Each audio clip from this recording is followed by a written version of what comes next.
নেত্রী জেলে উদ্দেশ্যরে বিদেশে রাজপথ ফাঁকা। কয়েক মাস আগে সবাই জানতো বিএনপি শেষ, কিন্তু কিভাবে তারা কামব্যাক করলো? আর জামাত ইসলামকে কেনই বা রাজাকার বলা হতো? পূর্ব পাকিস্তান অর্থাৎ বাংলাদেশ পশ্চিম পাকিস্তান থেকে কেনই বা আলাদা হয়েছিল?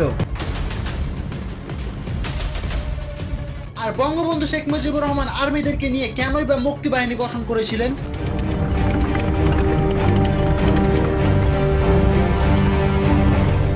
বঙ্গবন্ধু আর জিয়াউর রহমান খুব কাছের বন্ধু থেকেও কিভাবে তারা ঘোর শত্রুতে পরিণত হয়েছিলেন? এমনকি কি উদ্দেশ্যে শেখ পরিবারের সবাইকে একদিনে হত্যা করা হয়েছিল? Troops on the streets, a strict curfew, a near blackout of communication. ইতিহাস কখনো মুছে যায় না, সময় আসলে সে আবার ফিরে আসে।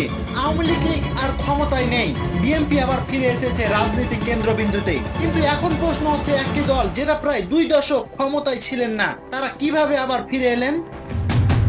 আর কিভাবেই বা শুরু হয়েছিল তাদের পথ চলা? আর কে ছিলেন সেই ব্যক্তি যিনি বন্দুক হাতে করে যুদ্ধ করে পরে রাজনীতি বা বিএনপি কে তৈরি করেছিলেন? আজকে এই ভিডিওতে আমরা জানবো বিএনপির জন্ম, উত্থান, পতন ও অবিশ্বাস্য প্রত্যাবর্তনের গল্প।